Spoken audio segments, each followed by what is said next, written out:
Welcome to the Success Ascent. My name is Pat Mancuso. I'm the creator and host of our show.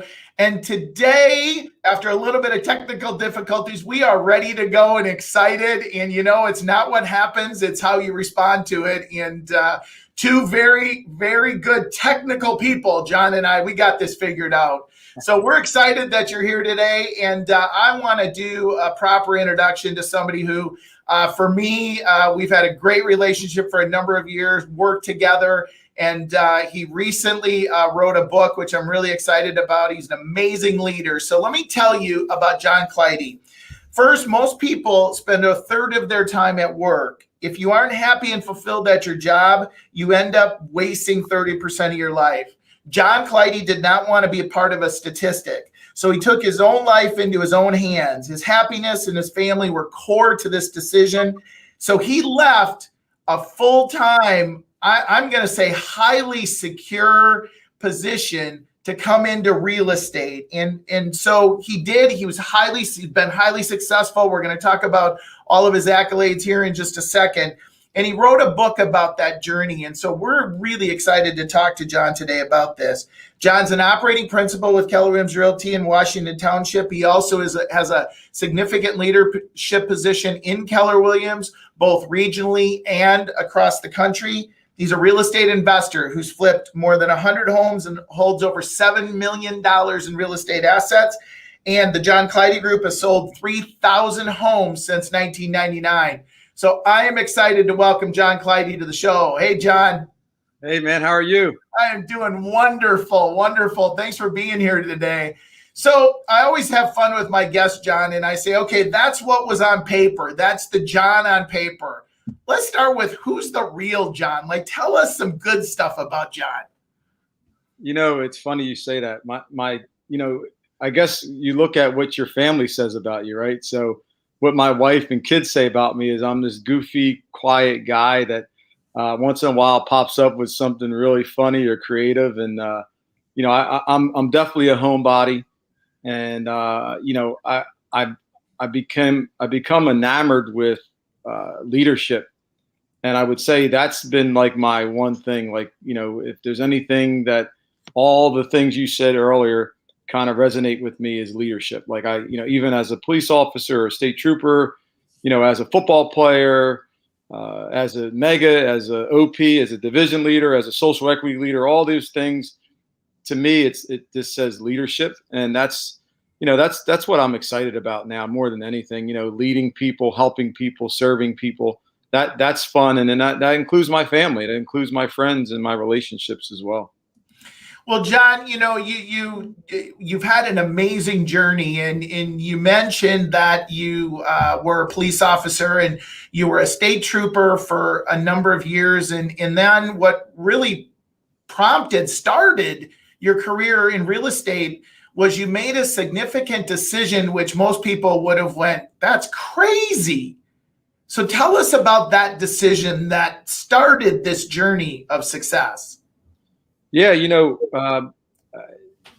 some people become a state trooper, police officer because their grandfather and uncle and cousin did it, and it was like that, that kind of lineage. For me, it was just really it was like a great job. I was athletic, and they said, I heard $50,000 salary. I was like, this is cool, and then and this is back in the early '90s, making $50,000. I know there was attorneys starting off with that. And I was like, this is really good. And then I think I forgot the part that says you can get killed. I don't think I remembered that part, and then you get into it. And, I had a lot of success early on. I was like, the golden child, they call it.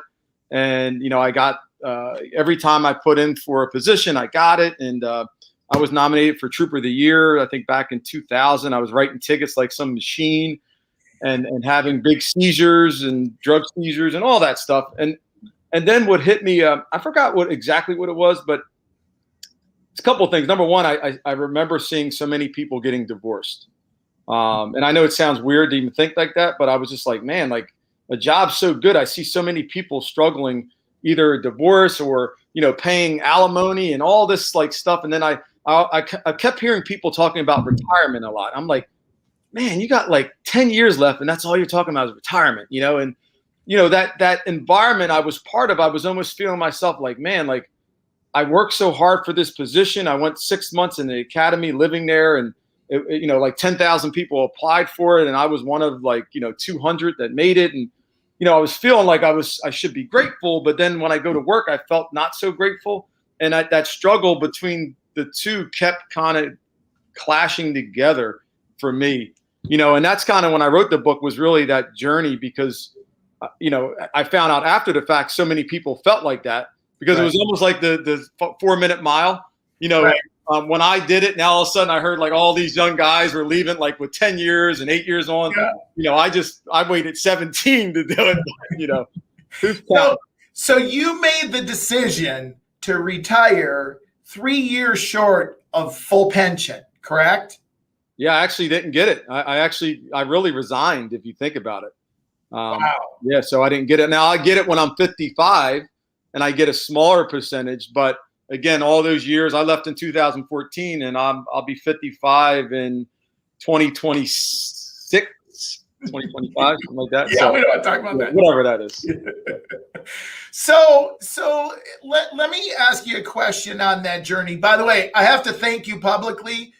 I know that you had amazing relationships in that force, because I think you'll remember I was doing a gig out in New Jersey, and I got pulled over, and I knew I had a friend when I mentioned your name, and they said, "Oh my gosh, John is amazing." In fact, and he went on for 5 minutes. I never did get a ticket. Thank you so much. However, I did get a stern warning, even though I knew you. So you had great relationships. So tell me, in that journey of being a police officer, what did you take away that you applied when you left that you think has really helped you in this journey that you've been on of success? I think my parents had something to do with it, and I think they accented it. I think it was the professionalism. My parents and my dad was really good at being a professional. The way he treated my mom, the way he treated customers, the way he did, everything he did, the way my mom treated people. So, and the police, you state trooper, I mean, you're held to a different standard, right? You're held to the highest standard. So I think that helped me. I also learned that leadership is, I don't want to say lonely. I want to say that it's what you do when people are not watching, right? Matters, because there's so many things that troopers and police officers do that don't. You see all the things that happen publicly, the bad things, but there's so many things that you do that help so many people behind the scenes. It's just insane, right? I mean, the things you do, and that's the same in business, right? There's the little things you do and the people you help, and there's relationships you create that really, for me, just have been amazing. I mean, they come back to you twofold. And I think those lessons that, how relationships matters, how you treat people matter, being a professional.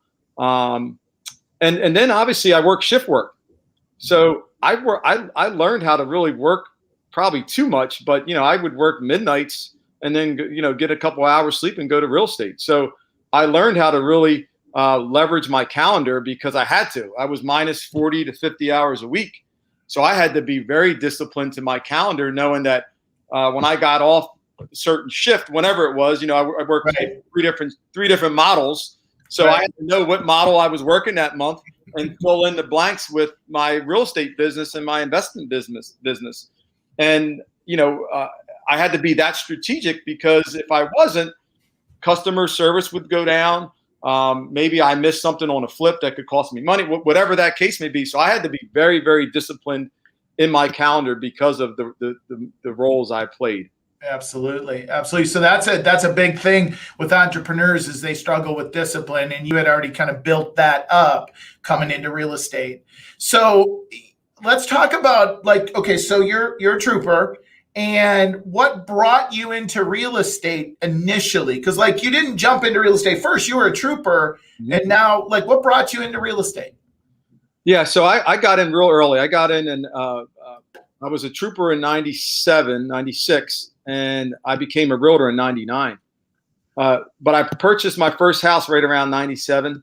And when I purchased it, I felt like the realtor didn't tell me everything I needed to know because I had all these problems, and that's a whole nother story.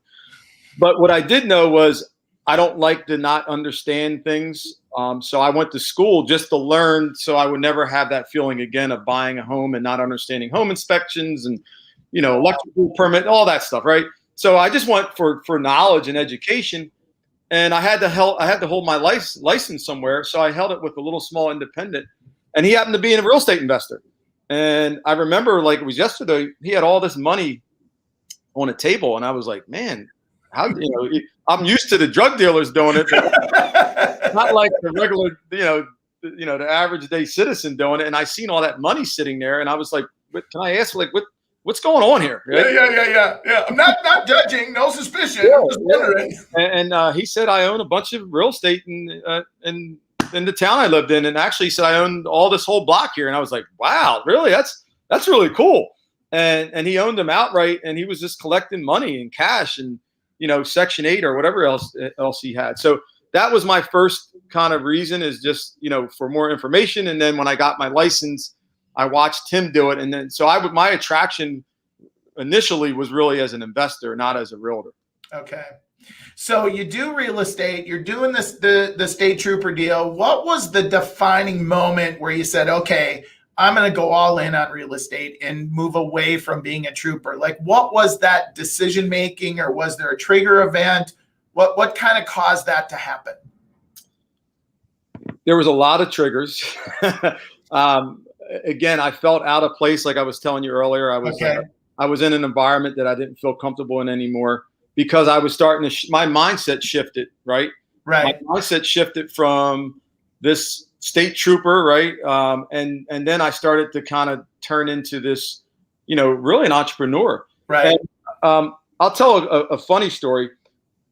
One of the shifts that told me that I might kill myself or someone was, we were in Camden, New Jersey, which at the time was one of the most dangerous places in America to be in. It was 9 square miles, and they had like 70 murders annually. And I was on a shoot team where we would go out when a shooting happens, sometimes after the fact, sometimes, we're working and it's live, and we go there and either assist or get evidence and all that stuff. Right. And SWAT team was somewhere else. So we literally, 4 of us had to go and actually go to where this person that just shot someone on the street corner just was at. And we heard that he was on actually it was like the nice area of Camden, near like the colleges and down like the waterfront district. Okay. And we go there, the 4 of us, we go into this house. I think we had to hit the ram, get the ram in, and there was a couple guys with shotguns. I just had the little pistol, the Glock 9. They call it the H&K, whatever. Yeah. And we go in, and the first thing I'm thinking about instead of my life is, man, this is not a bad house. I'm trying not to think about it, but I'm like, wow, because I owned I owned 2 houses at the time in Camden. So I was, man, as I'm going in, instead of thinking oh, this guy could be behind the door, he could be here, whatever. And it was like, we go up the stairs. I'm like, I see mail and junk, but I'm seeing mail, mortgage type stuff, and things that I could find out more information about it. Oh, funny. So instead of worrying about where the perp is, I'm sitting there trying to figure out how I can find more information about the house. And I remember one of my partners was like, yo, dude, what are you doing? I'm like, oh, no big deal. I'm just, and I'm just trying to check it out real quick. And he's like, I got the gun in this hand, and I'm kind of here. And, he was like, Clidy, you got to focus on this. And at that moment, I think, not that moment, but after that, I was like, you know what? I'm going to get myself killed or someone killed, because my mind is no longer focused there. Right. And that was probably the first, and I left probably 10 years after that. But that was probably the first time where I was like, I might have to think about this one, because afterwards I'm thinking that was stupid. That was stupid. Well, we talk about always lead generating, John. However, that's really lead generating to the extreme. I'm just saying. That's a great story, though. Great story. That's ultimate lead. Yeah, that's ultimate lead generation. So, okay, so you come into real estate. Now you're an entrepreneur, which our show is is tailored towards entrepreneurs and the journey of success. And we always know that, there's an upward trajectory, and yet sometimes we go backwards, sometimes we go sideways.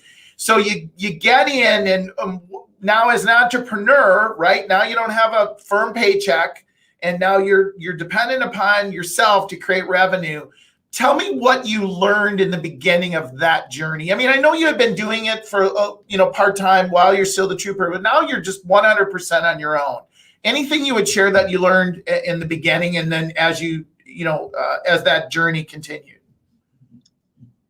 Well, a couple of things. Number one, I've learned leverage at a high level because of I needed people to help me early on because I wasn't there, right? So I had to play like I was, the full-time mega agent, full-time investor, because clients don't want to deal with people that are not all in, right? Or not passionate about what they do. So I learned leverage. So, back when teams weren't as cool, early 2000s, I had to have a team, because I needed someone to answer the phones when I wasn't there. I needed someone to either attend closings or do things for me. So I learned leverage. And now, leverage is key for everything, right?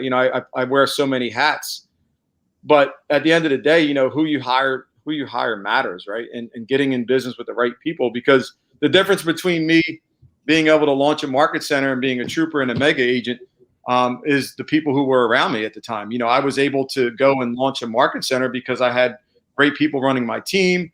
At the time, my wife was able to help me with some of the flipping, and some of and my mother helped me with property management. So I had all these great people that were looking out after me as I would go to my next stage of life. And the same thing as I became a regional director, area director, and then divisional leader. I have great people in my region. I have great people in every facet of my life, and I think that's the key is, we succeed through others, period. Right.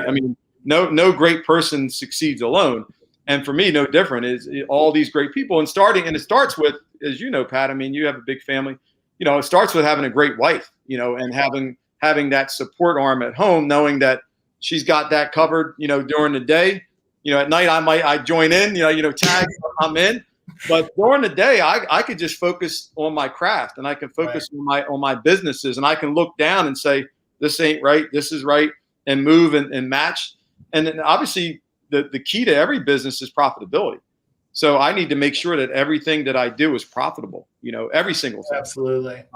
So I think leverage and understanding numbers at a very high level, right? Understanding what's going on when I'm not there. I guess you could say key KPIs or key performance indicators or whatever you want to call it. But there's an accountability functionality of that leverage too. Now that I have people that work in my organization, are they doing what they need to do? Are we hitting our goals? Are we on track or not? I love the actual versus projections. As a regional director, I love it. And I love it as a business owner, because really on a daily or hourly or weekly or whatever you want to say, I know, are we on track? And I think tomorrow's the 15th, right? It is. So you can look at all your businesses and how are we doing the halfway mark? Right. So, for me, those are some of the key things. So you now I'm going to shift a little bit because I want to talk about the book. And so before I ask you a question on it, many people have a desire to write books. In fact, a lot of people say everybody has a book in them. I'm not so sure that that's true or not, and yet I'm going to go with they do. So first, what was your journey or decision-making process to write the book? Like, what was the trigger for that? Because a lot of people think they want to write one and they never do. What caused you to write the book? First and foremost, as being a trooper, so many people work so hard to get that job. So many people came up to me and were like, "Oh my God, you're so lucky. I was trying to be a trooper back in this year and that year, and I got old timers telling me, I was a local, but I wanted to be a troop." And so many people told me how lucky I was, and I didn't feel lucky. I really didn't. I started, probably there was 5 or 6 years that I went to work sick to my stomach, driving 2 hours one way to work. And I didn't feel so lucky. But at the same time, I started to amass some wealth. I started to own properties, and I owned a bunch of properties when the market went nuts and you put a sign on and they sell. So I was really, really good timing. I was a mega agent, top selling agent consistently. I had a great job, so I had benefits and I 6-figure income, and I had a car with gas and insurance, I had all this stuff, right? Yep. But I wasn't happy. At the end of the day, I wasn't happy. So that thing between making money is great, but being happy is not. And then when you're not happy, what happens is you take that home, right? And my kids probably see I'm stressed, and my wife sees I'm stressed. And Gary Keller says it perfectly, and Jay, in the one thing, you got these balls, and there's some glass ones and rubber ones.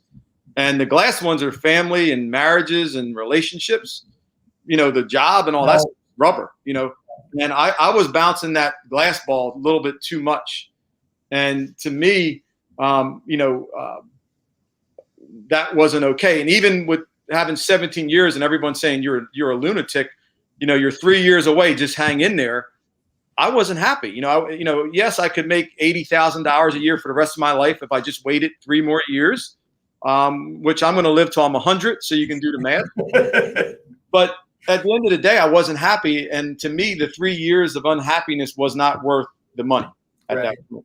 Right. So the book really tells that journey, because so many people are not happy. I mean, people come up to me now, and I'm just so elated that I wrote it, because not just cops, but I'm talking school teachers. I'm talking people that are in a bad marriage and don't have enough money to leave it, because the book really gives a plan and a thought. And listen, it's not perfect, but it is a plan and a thought, and it is my journey. To start off with my dad, not knowing how to read or write, and learning from like reading Jet magazines and Ebony, and was locked up in the 60s for armed robbery, for armed assault, and to see his journey go from that to being a really successful businessman in the community, and having 2 good kids. I mean, my brother's doing really well today, and I think I'm doing okay as well. Yeah. And that's life. That's legacy changing, because if he stayed on that path where he was, right,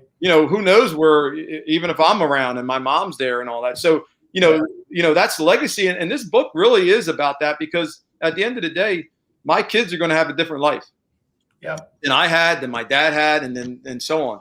And that's, what you see with all social equity and all that.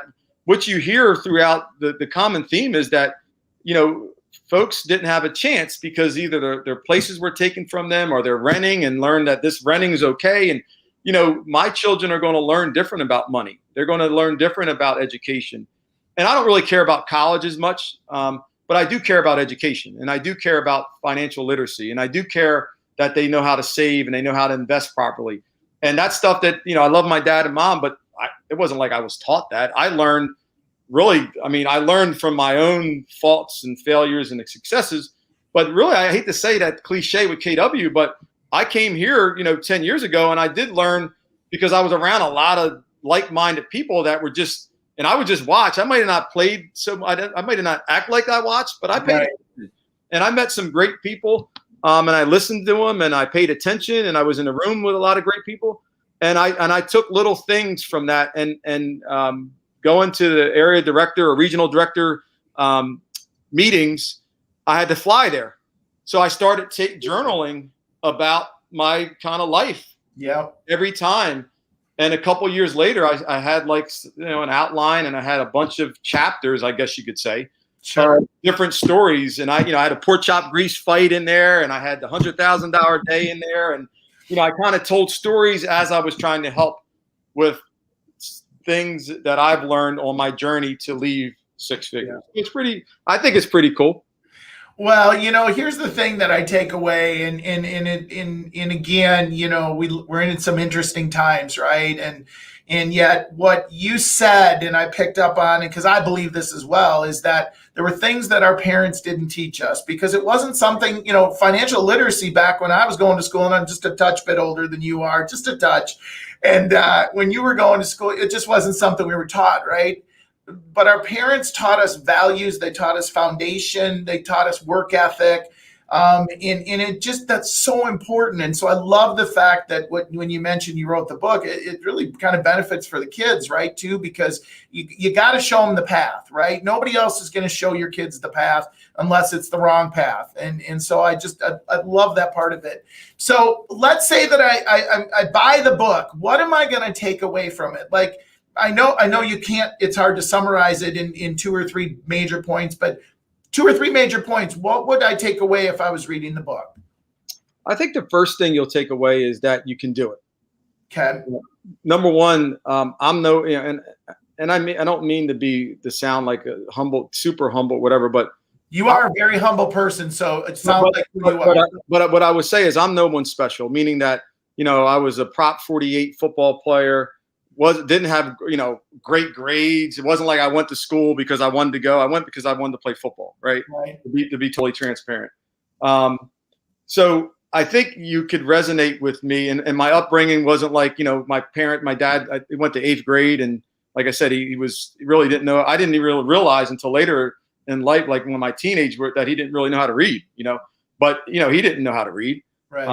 And my mom, she graduated high school, but not like, like college and all that. So it wasn't like we grew up like, oh my God, you got to go to college, you got to do this. But they did teach us how to be good human beings and how to be respectful. So it really will show you that, listen, you could do it if you want to do it, right? If John can do it, you can do it. So that's the first thing. The second thing is I do map out a plan. And the main thing I think you would get from that plan is that you at the end of the day, it starts with money. Right? How much money do you need? How much money do you have? What does it cost for you to live every day and every month? And there's going to be either a surplus or a negative number. And you need to make enough so you can save and do what you need to do. And then what are you going to do? Right? Because I think a lot of people, again, real estate was my vehicle, but whatever it is, you can't just leave your job if you have children and you got bills and debt. I mean, that's just silly. So you got to have a plan. And if you launched a market center or you started a real estate team today, you should have 3 to 6 months in reserve, especially with COVID. Maybe 6 months, maybe a year if you're really conservative and you're nervous. So you need to have a plan. So I really walk through like the financial part of it, the mentorship part of it. Ask people that you care about. Does this make sense? And have clarity around your plan. And then eventually the main thing is action.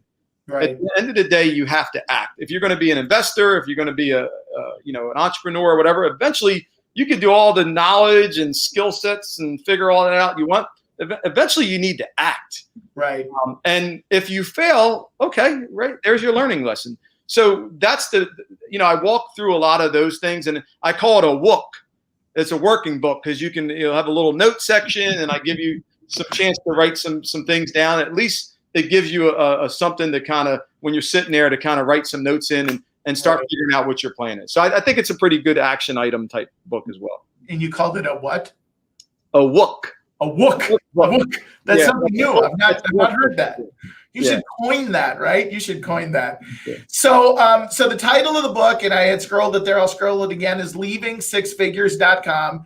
And so John, let's shift gears a little bit. In your journey, on your success journey, you've probably received good advice. Tell us the best advice that you've ever received that you can recall that you hopefully followed. The best advice I ever received, and there was a couple things, but the thing that I think is good for this type of show is the money advice. And I want to say it was probably 10 years ago, right before I joined KW. The one thing I was really good at, Pat, was making money. The thing I was bad at was keeping it. Yeah. Meaning that understanding taxes, understanding 1031 exchanges, just understanding money. So the first thing that happened, someone told me, and I forgot who it was, and I'm upset about that because I want to give them credit. But someone told me, said, John, you should do this. I want you to take a notepad, whether it be a little one or a big one. I have my, this is my like planner, but I had like a little smaller one. And everything you spend for the next 30 days, I don't care if it's a protein bar, a bottle of water, I want you to write it down. And I want your wife to do it as well. So you can figure out how much it costs you to live every month. Right. And when I did that, I was like, oh my God. Number one, I didn't know what milk cost or bread, which is crazy, but I didn't understand. I didn't know any of that stuff. I didn't know that you can go to pharmacy and spend a couple hundred, like it's like going, and obviously I have 4 children. So, and they got big hair. So it's like 80 pounds of conditioner and all this other stuff. I wasn't really realizing the amount of money it costs to live. I listen, like everybody, I had the big house, the nice cars, and the shore house and all that stuff. And it added up. And that was like, man, like this is a lot of money, that I have to make to live every day. And that was the eye-opening thing, that I had to understand money at a much higher level. And then I started getting addicted to reading books, the Kiyosaki books. And, I'm rereading the Cash Flow Quadrant for like the 3rd time. And, just understanding money was the best advice I could have. But that little exercise really helped me, because now I'm like, and I tell people all the time, like, and I don't care if it's the book club or anybody, we all should understand how much it costs for us, our lifestyle, period. Absolutely. Absolutely. And it's not, people think sometimes successful people talk about money and they think it's all about the money. And I really look at it, it's not about the money. It's about the freedom and the choices that are different because you have money, because you choose to earn it. And it's not just about the cars or the house. It's about the other lives you can impact, right? Because you can only impact lives with so much time, and you run out of time, where money is leverage, right? Again, money is leverage. We talked about leverage earlier. So let's flip that upside down, as I always love to do on the show, and say, what's the absolute worst advice that you were ever given that hopefully you didn't follow? Not to leave the state police. I mean, oh yeah. I would say if I asked 100 people, 95 said, don't you dare go. For 3 years, just hang on for 3 years. Hang on for 3 years and get that paycheck. And I contemplated it. I was just like, am I being selfish? I would go to bed and look at my wife, when she sleeps. She probably thinks I'm like a lunatic, and I go and look at my kids, and you pray on it, and you're like, am I doing the right thing here? Am I screwing them over here? And after praying on it, talking to people I trust, talking to my wife, talking to my parents that believed in me and known that I always did stuff that I usually make good, solid decisions.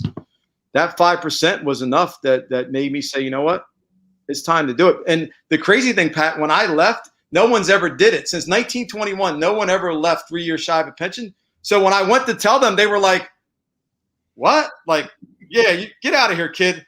And then they didn't know what to do. Like, how do you hand your gun in and like you're resigning, but you didn't get fired? And like, it was so weird. And it took them like time to figure out what to even do with me. Like I went to and they were like, I'm not sure what to do with you. So it was crazy. That's funny. That's funny.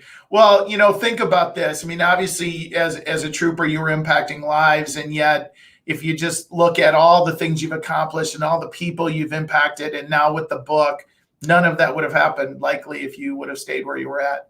Hey, my profit share dwarfs my pension now. It's nearly $10,000 a month, pretty consistent, 9 to 10. So my pension would have been maybe 5 to 6.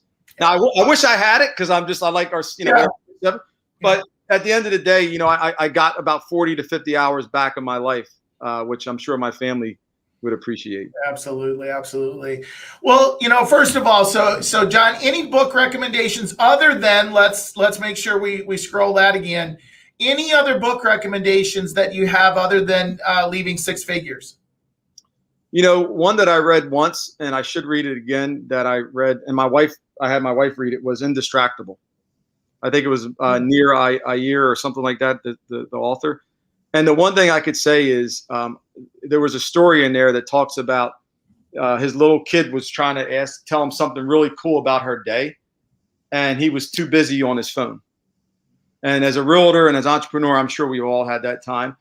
And really, could that text have waited? And his daughter was trying to tell him something that she did in school and didn't even realize it till like a week later because the wife told him.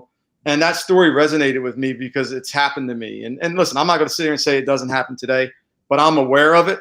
Right. And try to like, all right, put it down. Get away from it. And I even and you know, being in my role now, like the level, like it's stuff that's like you really got to get on this type stuff. Right, yeah. But in my mind, I got to say, you know what, I got to give them that attention as well. It's time for them. So that book really, it's a good read, and I think it'll get you focused. That electronic thing could kill us. Yeah. Well, things can change in a matter of seconds, right? And you know where you came from, you know that, and so it's a great. It sounds like a great book. I'm going to have to add it to the list. So you know what? First of all, John, you've been amazing. I just such an incredible story. I can't wait to read the book. And so first, before you go, I'm going to ask you one final thought, and yet I'm going to do a little housekeeping here. We so appreciate our listeners and our support. And if you want to get updates on our newest episodes, please go to www.thesuccessascent.com. Subscribe. We'd love you to go and rate our recordings and our podcast, because that helps us as well influence others and create a bigger influence. So, John, before we go, one final thought you would share with us on your journey of success.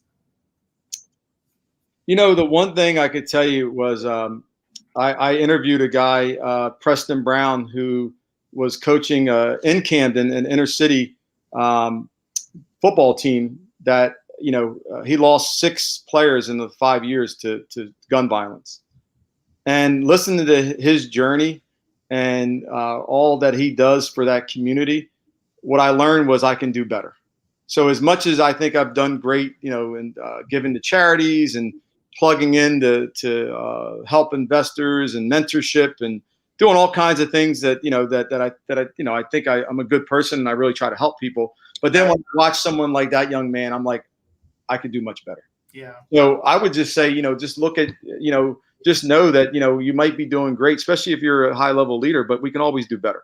And watching that young man go back to that school when he's, you know, I think he had like a 1400 SAT and probably could have got any job he wanted, went back to that community to help them and pour into them and to make a difference in their lives. So just said to me, like, I could do much better. Like it just reminded me. Yeah, we all have more potential, don't we? Absolutely. Absolutely. Well, hey, John, thanks again so much. We really appreciate you being here. Everybody else, as I end every show, I say be happy, be healthy, be safe. Take care and have an awesome day. Thanks, everybody. Thanks, John. Thanks for having me.